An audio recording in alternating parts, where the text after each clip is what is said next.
Well, good afternoon. I'm Father David. Thank you for joining me today for Disciple Time. And our focus today is Mr. Rogers, the good neighbor, because I think Mr. Rogers really brings out the readings today. If we think about Mr. Rogers, that is. At least that's what I got out of it. Okay, so when I was a kid growing up, I used to love the show Mr. Rogers' Neighborhood.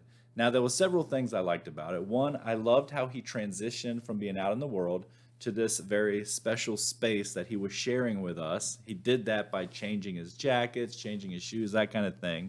I loved how he encouraged his audience to use their imagination to find creative solutions to problems. And I loved how he encouraged people to, think about what they were feeling and why, and then gave them kind of clues on how to process those emotions in positive ways. Well, one of the things I really loved about Mr. Rogers' Neighborhood was the opening song, and that's really fitting for today's reading. I'm not going to sing it, don't worry, but listen to the words. It's a beautiful day in this neighborhood, a beautiful day for a neighbor. Would you be mine? Could you be mine? It's a neighborly day in this beauty wood, a neighborly day for a beauty. Would you be mine? Could you be mine? I have always wanted to have a neighbor just like you.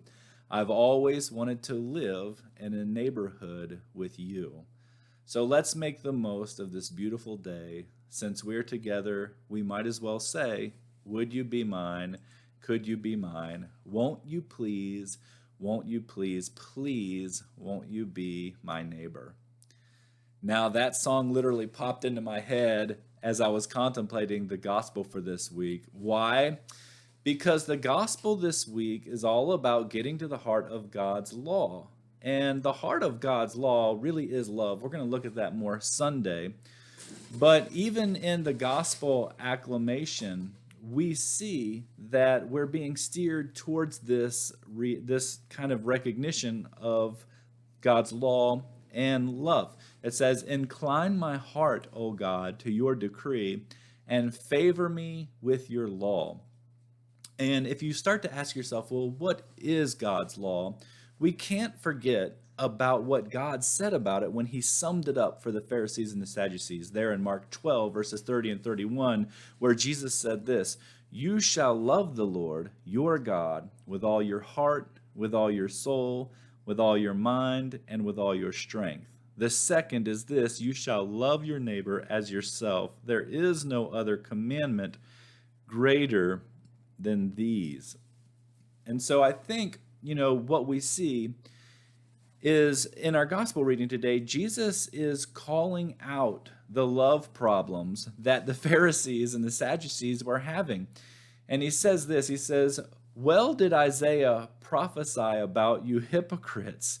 As it is written, this people honors me with their lips, but their hearts are far from me. In vain do they worship me, teaching as doctrines human precepts. And Jesus kind of goes on there to point out how they were literally loving their traditions more than their own families. And so they were kind of hiding money away and saying it was for religious stuff. And at the same time, they were letting the elderly and the people in their own family who needed care and support go without that so that they could kind of keep their money and claim it was for religious purposes. And it was kind of deep, but it was pretty serious. And it really made me stop and kind of assess myself as I was going through these readings and in what ways kind of have I put my traditions or silly stuff before the love that I'm called to have for God and my neighbor. And maybe that's a good place for us to stop for a second. We can ask ourselves that question, is there any kind of traditions or silly stuff that I'm holding on to that is actually been elevated in my life above the love I'm supposed to have for God and the love I'm supposed to have for my neighbor? And love, that's what I think drew me so much to Mr. Rogers in his show as a kid, because it was that love that he demonstrated. Mr. Rogers demonstrated a love in his show that kind of went beyond convention, and it seemed to get back to the heart, I think, of Jesus' example in the gospel. Mr. Rogers loved his neighbor, and he always had such a wonderful appreciation for life. And on the show, he would take you to all these different places, and it was just kind of wonderful if you hadn't been anywhere, you're, from a small town or something, to get out in that show and see all these places and the wonders of the world as Mr. Rogers would kind of show them. And, we kind of see that same wonder for the world and for God's creation echoed in the readings today that we find in Psalms chapter 8, verse 4 through 5, where it says this: "When I behold your heavens, the work of your fingers, the moon and the stars which you set in place, what is man that you should be mindful of him, or the Son of Man that you should care for him?" And why shouldn't we be filled with awe and wonder for God's love in creation, right? I mean, after all, we are fearfully and wonderfully made. Our Old Testament reading today reminds us that we're not only created in God's divine image, but we're also created for God's purposes. Look what it says here. Then, and this is from Genesis 1:26a, "Then God said, let us make man in our image, after our likeness." God created man in his image. In the divine image, he created him. Male and female, he created them. And I think sometimes the world wants us not to see this, but I want you to see it. I want you to recognize today that you are very special to God. You're a cherished possession of him.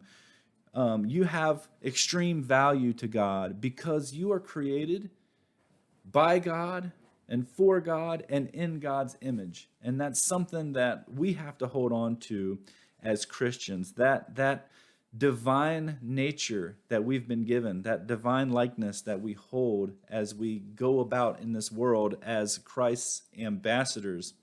And I like what Jesus says about I like what Genesis says about our God-given purpose here in Genesis 1:26b. It says, "Let them have dominion over the fish of the sea and the birds of the air and the cattle and over the wild animals and the creatures that crawl on the ground." How awesome is it that we have such an awesome responsibility, not only to bear God's image and to live into God's purpose, but to kind of care for the world and love it and make sure that we leave something that's livable for those that are going to come after us, And I would say this calling was impossible, but then there's people like Mr. Rogers, and there's people like the saints who manage to reflect God's love in such a powerful way. And it kind of gives me hope because, maybe with God's grace, I can love in that same way. And so that's what we're kind of thinking about today. So what's the application for the journey? Well, it's this: let us appreciate all God has created for us to enjoy and lovingly care for both the world and our neighbor. We can be like Mr. Rogers and maybe be on the lookout for who is our next neighbor. Well, thank you for joining me today for Disciple Time. I hope you have a blessed day.